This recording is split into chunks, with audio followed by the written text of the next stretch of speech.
Welcome to the One Year Bible, the entire Bible in a year, cover to cover. February 2nd. Today's reading is Leviticus chapters 10 through 12.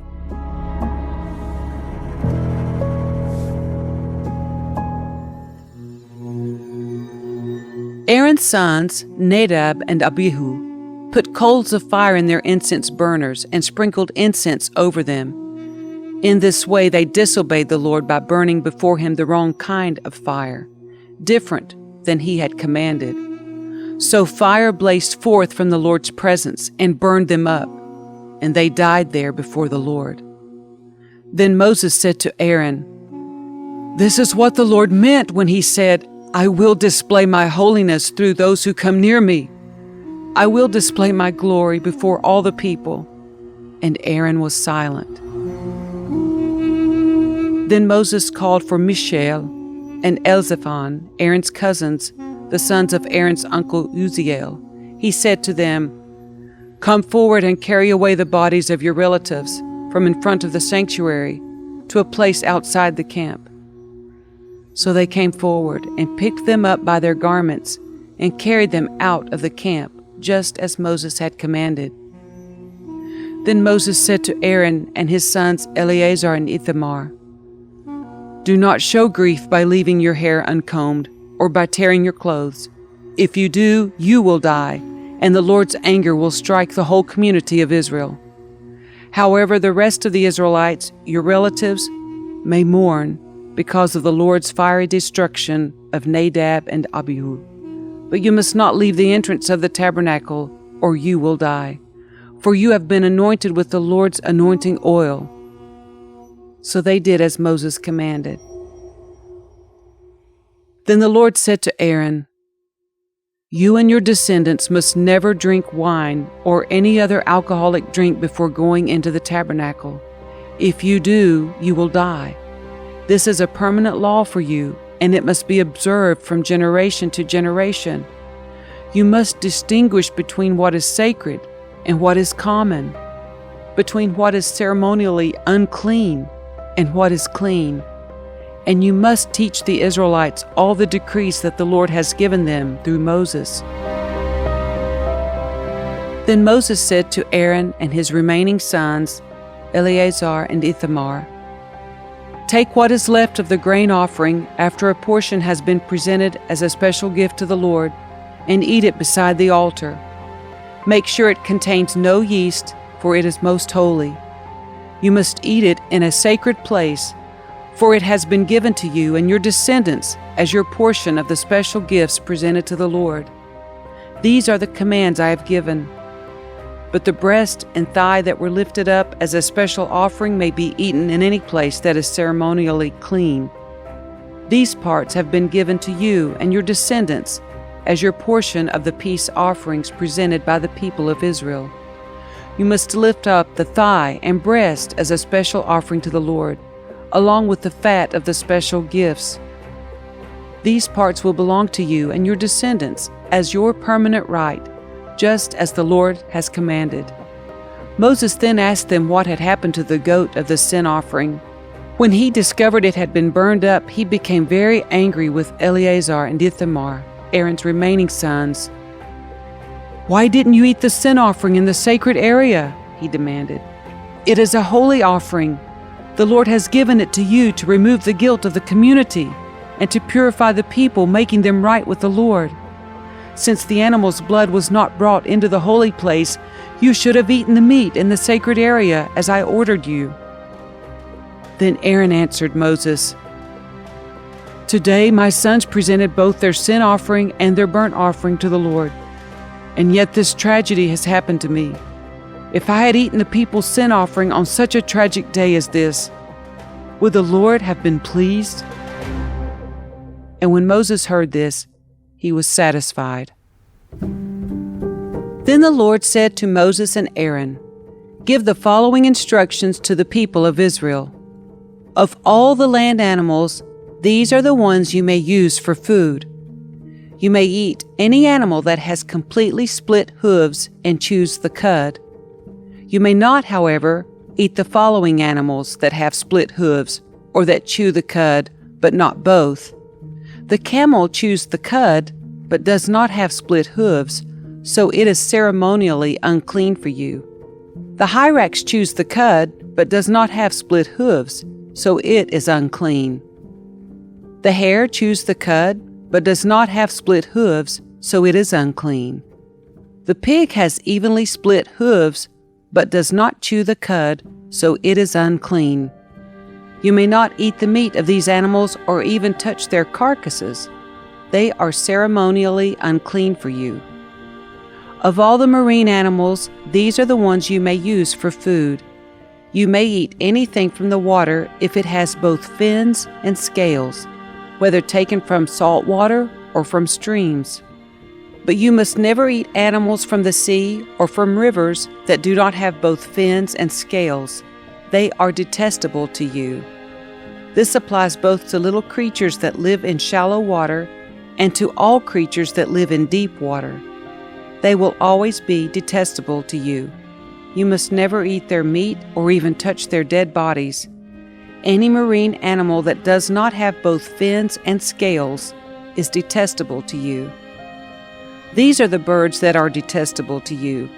You must never eat them: the griffin vulture, the bearded vulture, the black vulture, the kite, falcons of all kinds, ravens of all kinds, the eagle owl, the short-eared owl, the seagull, hawks of all kinds, the little owl, the cormorant, the great owl, the barn owl, the desert owl, the Egyptian vulture, the stork, herons of all kinds, the hoopoe, and the bat. You must not eat winged insects that walk along the ground. They are detestable to you. You may, however, eat winged insects that walk along the ground and have joint legs so they can jump. The insects you are permitted to eat include all kinds of locusts, bald locusts, crickets, and grasshoppers. All other winged insects that walk along the ground are detestable to you. The following creatures will make you ceremonially unclean. If any of you touch their carcasses, you will be defiled until evening. If you pick up their carcasses, you must wash your clothes, and you will remain defiled until evening. Any animal that has split hooves, that are not evenly divided, or that does not chew the cud, is unclean for you. If you touch the carcass of such an animal, you will be defiled. Of the animals that walk on all fours, those that have paws are unclean. If you touch the carcass of such an animal, you will be defiled until evening. If you pick up its carcass, you must wash your clothes, and you will remain defiled until evening. These animals are unclean for you. Of the small animals that scurry along the ground, these are unclean for you: the mole rat, the rat, large lizards of all kinds, the gecko, the monitor lizard, the common lizard, the sand lizard, and the chameleon. All these small animals are unclean for you. If any of you touch the dead body of such an animal, you will be defiled until evening. If such an animal dies and falls on something, that object will be unclean. This is true whether the object is made of wood, cloth, leather, or burlap. Whatever its use, you must dip it in water, and it will remain defiled until evening. After that, it will be ceremonially clean and may be used again. If such an animal falls into a clay pot, everything in the pot will be defiled, and the pot must be smashed. If the water from such a container spills on any food, the food will be defiled, and any beverage in such a container will be defiled. Any object on which the carcass of such an animal falls will be defiled. If it is an oven or hearth, it must be destroyed, for it is defiled, and you must treat it accordingly. However, if the carcass of such an animal falls into a spring or a cistern, the water will still be clean, but anyone who touches the carcass will be defiled. If the carcass falls on seed grain to be planted in the field, the seed will still be considered clean. But if the seed is wet when the carcass falls on it, the seed will be defiled. If an animal you are permitted to eat dies and you touch its carcass, you will be defiled until evening. If you eat any of its meat or carry away its carcass, you must wash your clothes, and you will remain defiled until evening. All small animals that scurry along the ground are detestable, and you must never eat them. This includes all animals that slither along on their bellies, as well as those with 4 legs and those with many feet. All such animals that scurry along the ground are detestable, and you must never eat them. Do not defile yourselves by touching them. You must not make yourselves ceremonially unclean because of them, for I am the Lord your God. You must consecrate yourselves and be holy, because I am holy. So do not defile yourselves with any of these small animals that scurry along the ground. For I, the Lord, am the one who brought you up from the land of Egypt, that I might be your God. Therefore you must be holy, because I am holy. These are the instructions regarding land animals, birds, marine creatures, and animals that scurry along the ground. By these instructions you will know what is unclean and clean, and which animals may be eaten, and which may not be eaten.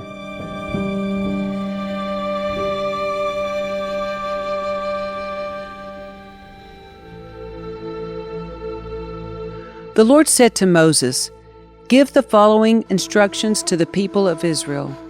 If a woman becomes pregnant and gives birth to a son, she will be ceremonially unclean for 7 days, just as she is unclean during her menstrual period.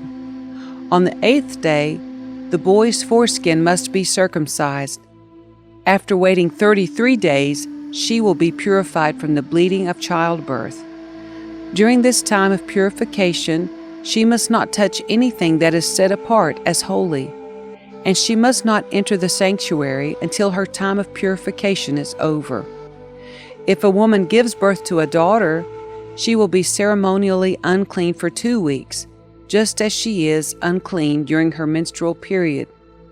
After waiting 66 days, she will be purified from the bleeding of childbirth. When the time of purification is completed for either a son or a daughter, the woman must bring a 1-year-old lamb for a burnt offering and a young pigeon or turtle dove for a purification offering. She must bring her offerings to the priest at the entrance of the tabernacle. The priest will then present them to the Lord to purify her. Then she will be ceremonially clean again after her bleeding at childbirth. These are the instructions for a woman after the birth of a son or a daughter. If a woman cannot afford to bring a lamb, she must bring 2 turtle doves or 2 young pigeons. One will be for the burnt offering, and the other for the purification offering. The priest will sacrifice them to purify her, and she will be ceremonially clean.